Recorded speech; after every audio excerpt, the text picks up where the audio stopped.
what I wanted to really read to all of you is talking about spirituality, right? And talking about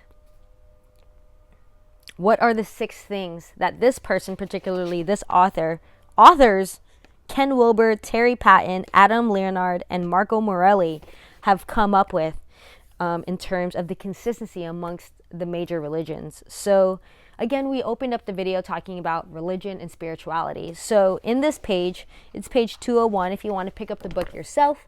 It talks about spirituality. What are we talking about? And I asked that too. Like, I'm in California, y'all. I'm in Lucadia. I'm in Encinitas. There's lots of spiritual people around here, especially, again, being a couple miles away from the Self-Realization Fellowship, you know, and having to ask ourselves, you know, for folks who are into other practices, you know, the New Age believers, the neo-pagans, the shamans, the Buddhists, the meditators and the mediators and the healers and the, you know, the medicine folks, like, what are we talking about? So this page right here explains it. If we accept that something like spirit and spirituality are real and can be found across traditions down to the present day, we still must clarify what we really mean when we use those words. What do we mean? Much of the confusion in conversations about spirituality is a result of not defining our terms adequately, like the word love.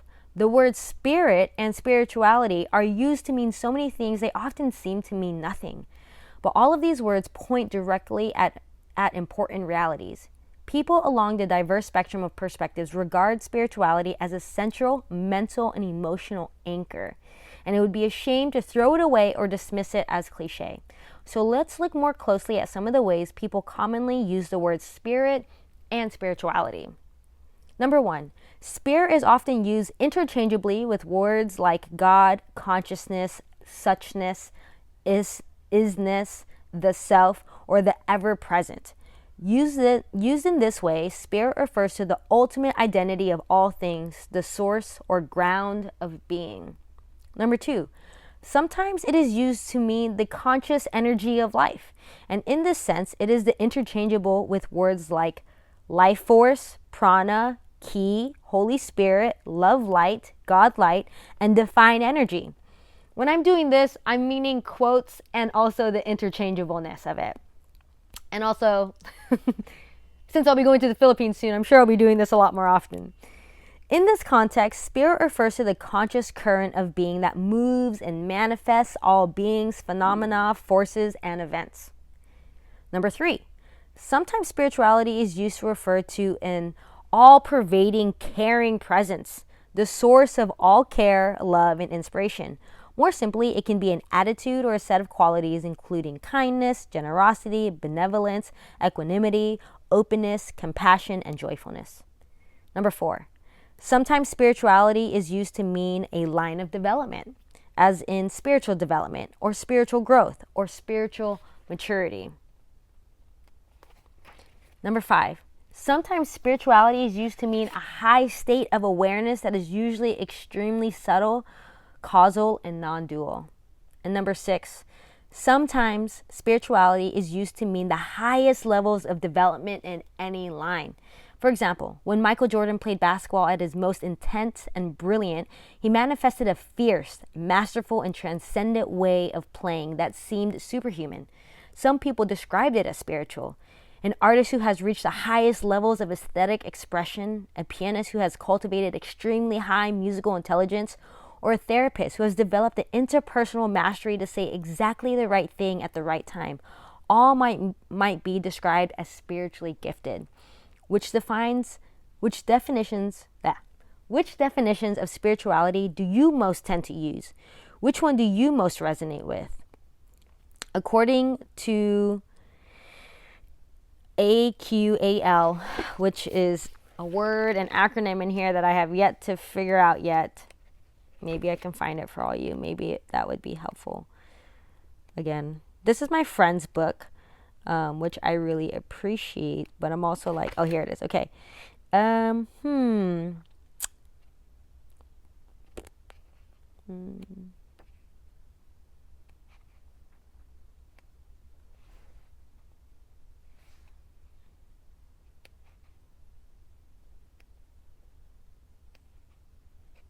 I'm really actually interested in this book. It's a very dense book, but I love it because it's for integration.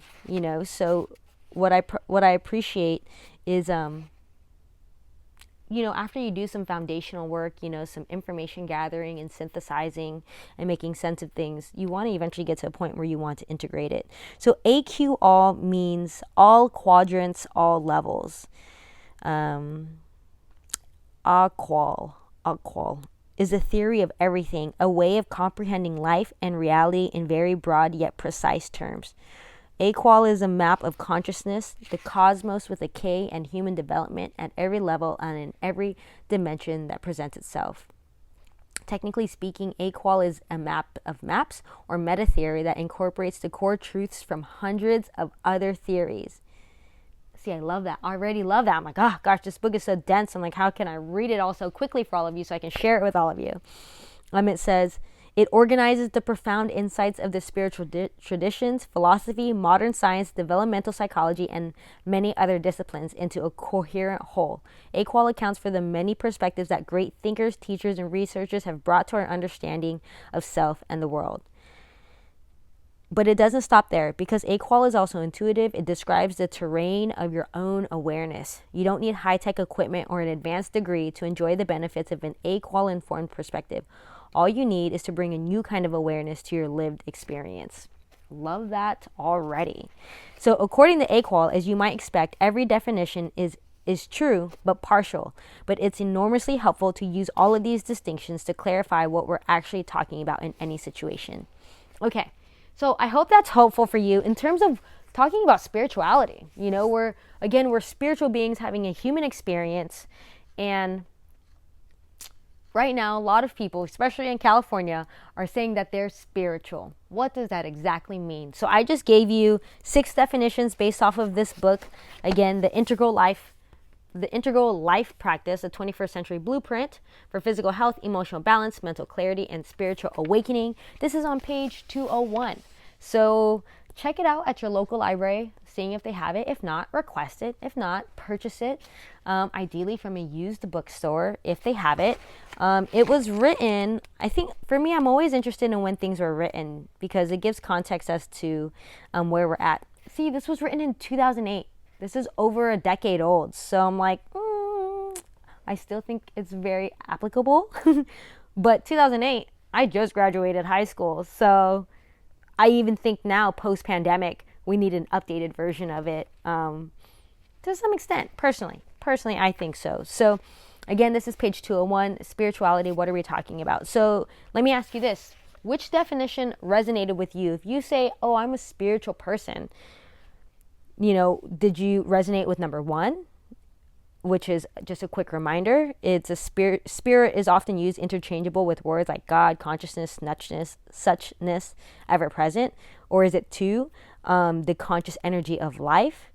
3, the all-pervading, caring presence, an attitude or set of qualities. Number 4, the line of development, such as spiritual development. Number 5, just a high state of awareness. Or number 6, the highest levels of development in any line. And the question that I want for you to answer in the comments is the same question that they asked us. Which definitions of spirituality do you most tend to use? So go ahead and leave that in the comments, and let's have a discussion about what does spirituality mean to us. The next video I'm going to be recording, if you want to check out, is talking about the six truths based off of the definitions, not the definitions, but based off of the many religions that they have looked over. Again, particularly Christian, Buddhist, New Age believer, neo-pagan, shaman is some that they've listed in here. But I'm curious if we're spiritual beings having a human experience, and you've defined the spirituality that makes most sense to you or that you tend to use most often. I'm curious if you find these 6 aspects of all of these practices to be true for you. So if you want to learn more about that, it will be in page 200, which is just the one right before this that we'll talk about. So thank you so much for watching this video. I really appreciate it. Do the YouTube thing if you feel like it, and I will see you all in the next video. All right, bye now.